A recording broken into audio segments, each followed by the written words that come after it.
Doctors at Houston Pain Associates say pain affects everyone differently. The one common denominator is how negatively it affects every single aspect of a person's life. Stimulation, in other words, is the pain replaced. They walk their patients through a three-step process here.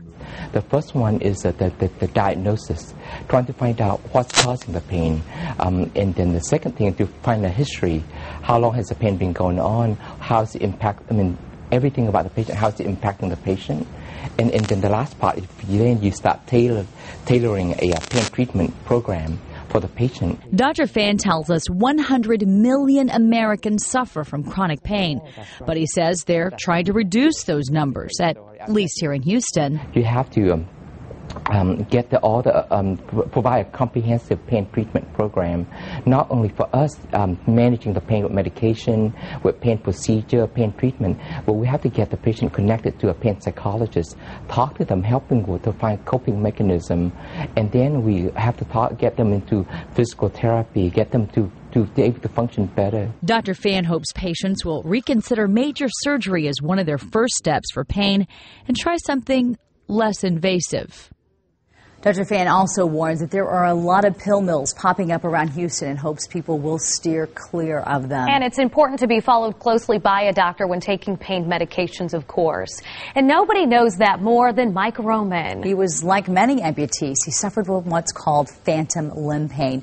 That's when the nerve endings make them feel a leg or arm that's not even there. Mike underwent more than 40 surgeries to unsuccessfully reduce this type of pain, which he eventually learned to survive by popping pain pills. Before he knew it, his life was spiraling out of control until he found a small device that literally helped him get his life back on track. Rubber finally meets the road for race car driver Mike Roman. His difficult journey started back in 1994 while playing a simple game of basketball. Trying to impress Susie and the kids and tore a meniscus in my right knee. Mike was a busy husband and father and also working as a surgical assistant for an orthopedic surgeon. Through his job, he knew all too well about knee problems and thought he'd only need a simple repair. They just decided to do a knee arthroscopy, and somehow during that procedure I was introduced to a staph infection. My life changed forever. At first, Mike wanted to do everything he could to avoid an amputation. That was our main goal as a family, and they were very aggressive. For 6 months we did 38 operations, and July of 1995, it became apparent that I was losing the battle. At that point, surgeons amputated above his knee. Good news, bad news. That infection that had ravaged me was gone, but I woke up with the worst neuropathic pain I'd ever been in. Burning and electrocution and shocks and pliers on my toenails on the foot that's gone. Mike suffered from a condition that many amputees go through, phantom limb pain. Pains that are far from an illusion. So that pain that's shooting down your leg over here. It's a very real problem that Dr. Burton sees frequently. So even when the limb is missing, any nerve traffic that's coming in from those same nerves is read by the body as being part of that missing limb. So the body still experiences the leg in the brain or in the spinal cord level. And many times that's read as pain because those nerve signals coming in have been excited by the trauma of the surgery. Mike says the only way he could survive this phantom limb pain was to load up on high doses of painkillers. I was losing everything else in my life that I cared about, Susie and the kids and my friends and my interpersonal relationships, and I was withdrawing to myself, and I didn't know who to call to talk about it or anything. I didn't know where I fit in my family or in my job. Surgeons began taking 3 inches of his leg at a time to try to relieve his pain. 4 amputations later, there was no relief in sight. Surgeons finally removed Mike's leg at the hip. It didn't help. The extreme pains resurfaced. It was the hell that you always imagine, that there was no way out of this darkness, and the only solution my family practice doctor had was high-dose narcotics, and he did his best to keep me comfortable. Mike knew something else had to be done.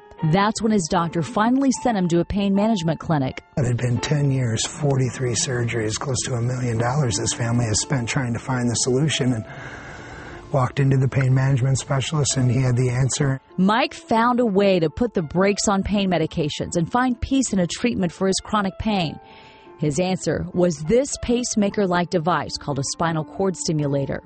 when this wire is sending electrical signals into the spinal cord, the patient, instead of feeling their chronic pain that is being signaled up through the spinal cord, they feel a little pulsatile electrical energy that is sensed to the patient's spinal cord as a fuzzy, pleasant, warm feeling.